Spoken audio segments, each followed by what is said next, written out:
bu'a qabeessummaa hojii tokkoo keessatti ga'umsii fi dandeettii raawwachiisummaa bakka olaanaa qaba. Dhaabbanni ijaarsa dandeettii fi ga'umsa raawwataa fooyyessu jiraachuunis murteessaadha. Naannoo Oromiyaattis dhaabbata ga'umsa raawwataa fi gaggeessaa hidhachiisuun beekamu keessaa Yuunivarsiitiin naannoo Oromiyaa adda dureen eerama.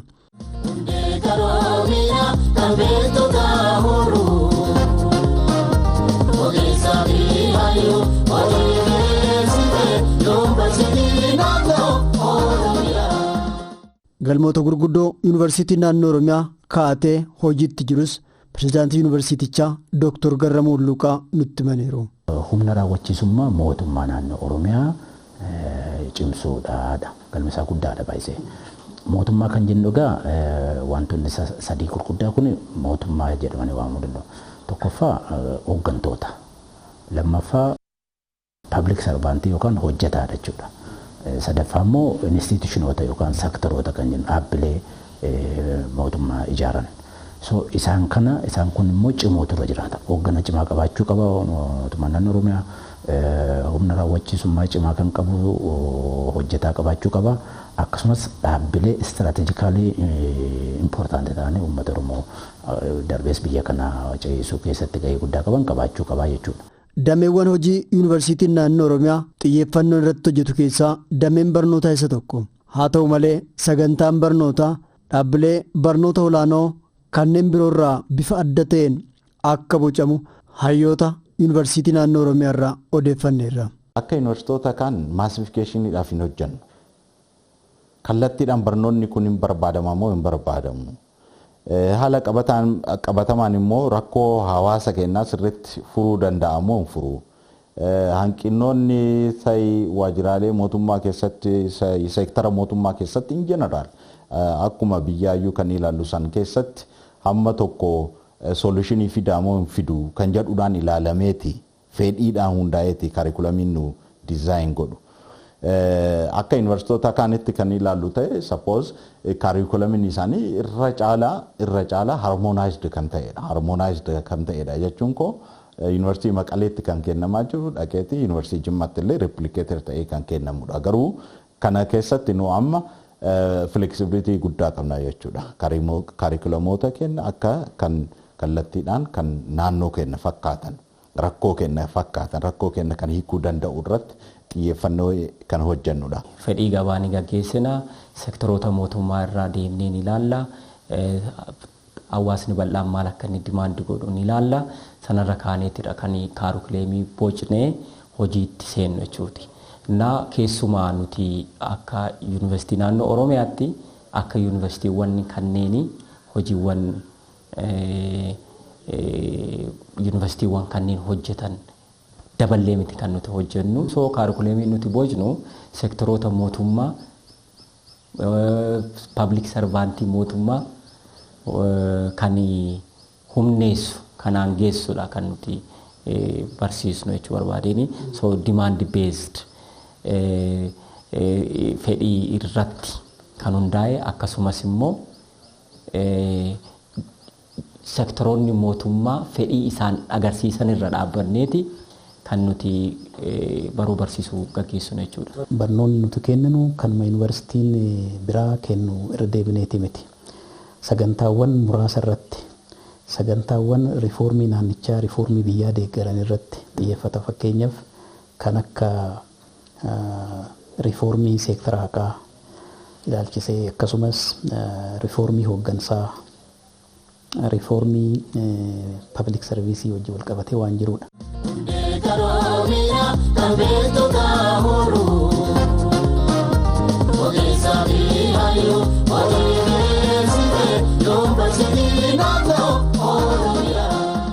Yuunivarsiitiin kun hojiiwwan gurguddaa 3-4 hojjeta.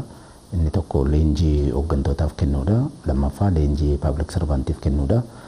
Sadaffaa qorannoof qo'annoo fi hojii gorsa riifoormii irratti istiraatejii qajeelfama mootummaa imaammata mootummaa irratti gaggeessuudha. Arfaffaatti baruuf barsiisuudha jechuudha. Kaayyoon isaa akkuma salasii ibse humna mootummaa cimsuudha. Humna mootummaa cimsuu keessatti baruuf barsiisuunis gahee mataa isaa qaba jechuudha. Actually ulfaatina ergama keenya gaafa laallu yuunivarsiitii biraarraa adda kan isa taasisu baruuf barsiisuun parsantii 16 duwwaa qabatan biratti. Parsantiin 84 warra nammasitti leenjii qorannoo gorsaa fi dhimmoota waliigalaa faana wal qabataa jechuudha. Parsantii yuunivarsiitiin biraan amma harki guddaan baruuf barsiisuu nu biratti immoo baruuf barsiisuun parsantii 16 duwwaa qabata. Sana jechuun maal jechuudha? Akka yuunivarsiitii biraa barsiisaa wayii fakkeenyaaf biyya alaatti baratee dhufee dipaartimentii hin banu jechuudha. Yookaan biyyuma keessattis baratee dhufee ka'ee har'uma dipaartimentii akka hin banu jechuudha. Dipaartimentoonni nuti bannu ergama keenya faana wal qabachuu ta'uu isaanii mootummaa naannoo Oromiyaa faana wal qabachuu isaa uummata Oromoo faana wal qabachuu isaa tokkoffaa cheekii goonaa jechuudha. Humna raawwachiisummaa sila jenne sana irratti xiyyeeffachuu isaa jechuudha. Ijoollee callisnee barsiisnee eebbisiisuu yookaan yuunivarsiitii biyya alaatti barumsa akkas jedhamu jira ijoolleen keenyas barachuu qabdi kan jedhuun kan bannu miti jechuudha. Rakkoo mootummaa naannoo Oromiyaa yookaan Oromiyaa keessa jiru faana waan wal qabachuu danda'u. Yuunivarsiitiin naannoo Oromiyaa sagantaa barnootaa bifa adda addaan kan kennu yoo ta'u qulqullina barnootaaf xiyyeeffannoon kennamuu barattoota yuunivarsiitichaa idileen barnoota isaanii hordofaa jirantu nutti hime. Haalli kenna barnootaa yuunivarsiitii naannoo Oromiyaa keessatti baay'ee gaarii. Akkaataan ittiin kennaa turanis barsiisota ciccimoo filatanii akkaataa barataan kun barnoota hubachuu danda'utti bifa barataa kana galuu danda'uun haala gaariin barsiisaa kan jiran ta'uu isaati. Qulqullina barnootaatti wal qabatee mooraan kun nama mooraa biraarraa haga tokko fooyyeen qaba waan jennuun qabna. Barnoota amma koorsii hunda barsiisaa buleessa yookiin siineer inistiraaktar kan jedhamu saniin akkaataa barataan kun sirriitti qabachuu danda'uun itti deemamee haga tokko nu hubachiisuu fi xiyyeeffannaa itti kennamee kan deemaa jiru ta'uu isaati. Akkaataan barnoota haala gaariidha. Barnoota qulqullina eeggate kennanii wanta barataaf malu hundaayyuu karaa barataa argachuu danda'u qulqulleessanii karaa qulqulluu ta'e akkaataa barataa irraa fayyadamoo ta'uun mana kitaabaas ta'e karaa kamiinuu qulqullinaan kennan. Barsiisonni keenya baay'ee nu gargaaraa turanii baay'ee akka nu hubachuu dandeenyutti yeroo barnootaa meekaappiidhaan illee waan garaagaraadhaan illee nu jajjabeessaa turanii wantoonni turtii nuun as keessa turre akka barataa nama hojiirraa dhufe paabliik sarvisii tokkotti akka ijoollee kaanitti illee nu hubachiisuudhaaf ga'umsa guddaadhaan nu bira dhaabachaa turanii nuunis akkasuma kana haala kam keessa dhaabannee yoo hordofaa turre jechuudha. Hojiimti barumtii fi barsiisuutu qulqullina barnoota haala eeggataan hin deemne yookiin kennamne yoo ta'e homaa bu'aatu hin qabu hiikkaa tokkotu hin qabu akka biyyaatti argineerra waan ta'eef jechaadha. Kanaaf qulqullina barnoota eegsisuun dhimma dirqamaa fi dhimma baruu barsiisuu keessatti hojii olaanaadha. Barnoonni kennamu akkaataa kaarikulamii hojjetamee irratti hundaa'eetiin akka kennamu asesmentii kennamu wal qabatee haalli baruu barsiisuu wal qabatee waan hundi akkaataa kaarikulamiitiin akka hojjetamu hordoffii guddaa taasisuudha. Kanneen keessatti kaarikulamiiwwan rakkoo qabatee hojjetan kaarikulamiiwwan keessa deebiin bifatti ilaalamuu danda'uun irratti hojjetama. Kanaan alatti dhimma barnootaa wal qabateetiin mariin sadarkaa adda addaatiin gaggeeffama. Kunis sadarkaa muummeewwan barnootaatti hin gaggeeffama. Sadarkaa akaadaamiksiittis immoo mariin AC jedhamu yookiin akaadaamik kaawunsil kan jedhamuun hin gaggeeffama hin gamaggamama. Dabalataan kanaa olitti bakka bu'oota barattoota mariisisuudhaan rakkoo maaltu jira kan jedhu hordoffii yeroo adda addaa taasisuudhaan isaan waamnee mariisisuudhaan kanneen fi kanaan kan wal fakkaatan dhimmoota adda addaa kan qulqullina barnootaa eegsifnu jechaadha. Xiyyeeffannoomti keenya iyyuu kwaalitii irratti jechuudha. Baay'ina caalaa waan xiqqaa ta'ee garuu qulqullina irratti jechuudha. Kontirool. Kun tokkoffaa baay'inumti amma yuunivarsiitota biraa yoo ta'e waggaa tokko keessatti piroogiraamii gara 60-50 banu. Amma yuunivarsiitiin kun waggaa meeqa 2009 jechuun har'a waggaa 6ffaa moo akkas keessa jirra. Piroogiraamiin nuti qabnu isa duras digiriitiinis dippiloomaatiis barsiisaa tureera akchuwaalii piroogiraamonni nuti qabnu piroogiraamii mana 10 keessaan baane jechuudha. Limiitii goonaa jechuudha. Tokko kana lammaffaa barsiisota gahaa qabna. Hanqina barsiisaa hin qabnu dipaartimentii xiqqoodha qabna barsiisota garuu gahaa qabna. Sadaffaa barsiisonni keenya yuunivarsiitii marraa warra bahan miti. Piraaktishinariidhas. Baay'ee hojii keessa fa'aa kan turan haala qabatamaa naannoo beeku haala qabatamaa biyyaa beeku amma yuunivarsiitota biraa rakkoon isaan mudatu namni achumatti qabxii guddaa fida achumatti barsiisaa ta'ee hafaa achumatti maasosiisaa barata peechisaa barata saayinsii isaa beeka malee haala qabatamaa naannoo irra jiru baay'ee rakkata yoo carraa argatee qorannoo gaggeesse malee hankeenyi immoo barsiisaa maajoriitiinsaa yoo xiqqaate waggaa 2 waggaa 3 sektara keessa yookaan ogeessa ta'ee hojjeteera yookaan hoogganaa ta'ee hojjeteera isa booda barumsa isaa baratee qabxii gaarii fidateera riisarchii gaarii hojjeteera so practical as well as theoretical aspect isaa wal qabsiisee barsiisaa barsiisuuf akka kan qabnu maajoriitii isaa hundi isaa akkasii jechuu baannellee sunillee kwaalitii tokko jenneeti kan ilaallu. Yuunivarsiitiin naannoo Oromiyaa dhaqqabummaa isaa babal'isuu fi sirna baruuf barsiisuu ammayyeessuuf muuxannoo ofiin horatee fi dhaabbilee biyya keessaaf alaa irraa horachaa jiru cinaatti barattoota naannolee biyya keenya keessa jiranis simatee barsiisuutti jira. Naannolee hedduurra barattoota hedduu sagantaa garaagaraatiin simachuudhaan barattoota hedduu ga'oomsuu irratti waa baay'ee hojjetee jira. Keessattuu naannoodhaan wal qabatee carraa barnoota idilee bilisaa kennuudhaan naannoo Somaalee fi naannoo Gambeellaa barattoota hedduu simachuudhaan barumsa isaanii kan barsiisaa jira. Ammas barumsa irra kan jiran jiru. So it's a very good university. So I observe it's a very good area. Yuunivarsiitiin naannoo Oromiyaa yuunivarsiitii bareedaadha. Naannoon isaas baay'ee gaariidha. Dhugaa dubbachuuf yuunivarsiitii kanatti beekumsa gahaa argadheera. Yeroon barnoota koo xumuree gara naannoo Gaambeellaatti deebi'u beekumsaan argadhe kanaan uummata koo tajaajiluuf qophaa'an jira. እዚህ በመገኘቴ በጣም ደስተኛ ነኝ። Asitti barachuu kiyyaan gammachuu guddaa qaba. Dhaabbilee barnoota olaanoo biroon yoo ol bira qabu deeggarsi yuunivarsiitiin kun kennu baay'ee olaanaadha. Gama birootiinis dhiyeessii meeshaalee barnootaatiinis yuunivarsiitii fooyyee qabu. Yuunivarsiitii biroo keessatti hariiroon barataa fi barsiisaa hagana mara miti. Yuunivarsiitii naannoo Oromiyaa keessatti garuu akka hiriyaatti waliin mari'anna. Yuunivarsiitii naannoo Oromiyaa gaafa jennu waanuma Oromoon qofti as keessa yookaan immoo Oromiyaan qofti asitti tajaajilamaa akka jiru wayii fakkaata garuu outreachiin keenya bal'aadha dhugaa dubbachuudhaaf. Minimum barattoota as jiran keessa naannoo Somaaliirraa kan dhufanii asitti barachaa jirantu jira. Naannoo Kibbarraa asiin hin dhiyaata waan ta'eef public servantonni isaanii amma kana kan jedhaa jiru sagantaa weekendiidhaan miti sagantaa eveningiidhaan miti sagantaa regulaariidhaan asitti kan barachaa jirantu jira. Dabalata Gaambeellaa irraallee fudhannee jirra. South West Itoophiyaa irraallee dhiyoodha egaa already hundaa'anii even isaan irraallee barattoota simanneeti asitti akka gaariitti barsiisaa jirra. Kana maaliif goona gaafa jennu interregional relationship sana cimsuudhaaf pilaatfoormii banuudhaaf hojjechaa jirra.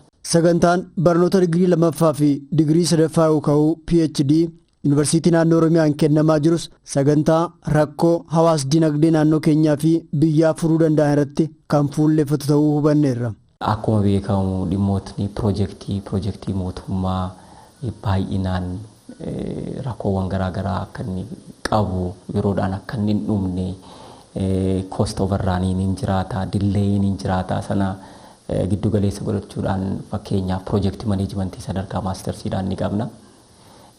Dhimmoota seeraa faana LLM in investment kan jedhu ni qabna. Commercial investment law kan jedhu ni qabna. Fakkeenyaaf priority mootummaa keessaa inni tokko qonnaa, manufacturingiidha, miningiidha. Kanneen kana ilaaluudhaaf fakkeenyaaf kan akka development economics illee ni qabna. Development management illee ni qabna. Sagantaawwan garaagaraa kan misoomarra giddu galeessa godhate kan fedhii mootummaa yookaan seektarootni mootummaa giddu galeessa godhate isa fayyadamuudhaan isa giddu galeessa godhachuudhaan kan sagantaawwan bocnee kan hojiitti jirru jechuu barbaadetan. Dhimmoota qulqullina barnootaa akka mirkanaa'u utuban keessaa naannoon baruuf barsiisuuf mijaawaa ta'an kanneen akka iddoo dubbisaa ammayyaa babal'inaa fi dhaqqabummaa marsariitii yookaan intarneetii giddugalli shaakallii gochaa fi meeshaaleen hojii barnootaaf tumsan jiraachuun murteessaadha. Kanaaf ammoo yuunivarsiitiin naannoo Oromiyaa sochii gaariirra akka jiru argineerra. Mooraan kun gibbiiwwan kaawwan irraa xiqqoo odeeffannoo qabnurraa akka adda isa godhutti keessattuu tajaajila intarneetii gahaa barataaf bakka barataan asaamintiitti hojjetu bakka barataan taa'ee itti fayyadamuu danda'u tajaajilli intarneetii akses ta'e qaba. Intarneetiin gaadha gibbii kana keessatti. Tajaajila intarneetii mana kitaabaa sadarkaa isaa eeggate diijitaal laabrariin jira. Barataan aktiif ta'e akka dubbisuuf barsoonni barataan jajjabeessanii kallattii kamittuu barataan akka aktiif ta'uuf haalli barataaf mijeeffame sirriitti jira. Qulqullina barnootaa eegsisuu wajjin wal qabatee tokkoffaan barattoonni keenya hanga danda'ame naannoo mijaa'aa qabaatanii akka yeroo hunda dubbisuu danda'an. Kutaa isaanii keessatti yookiin immoo kaampaasii yuunivarsiitichaa keessatti waayifaayiin akka galu. Akkasumas barsiisonni immoo tiitoorii akka kennan. Kanuma idileedhaan barnoota kennamuun alatti barnoota deeggarsaa keessattuu dubartoota wajjin wal qabatee akkasumas barattoonni kamiyyuu tiitooriin akka kennamuuf taasisuudhaan qulqullina barnootaa akka cimuu fi yookiin immoo barattoonni yeroo hunda barnoota isaanii irratti akka xiyyeeffatan godhamaati jira jechuudha. Qajeelfama ministeerri barnootaa bara kana diriirse keessaa qormaanni bahinsaa yookaan egziit egzaamiin isa tokko yoo ta'u yuunivarsiitiin naannoo Oromiyaas barattoota isaa qopheessaa akka jiru argineerra.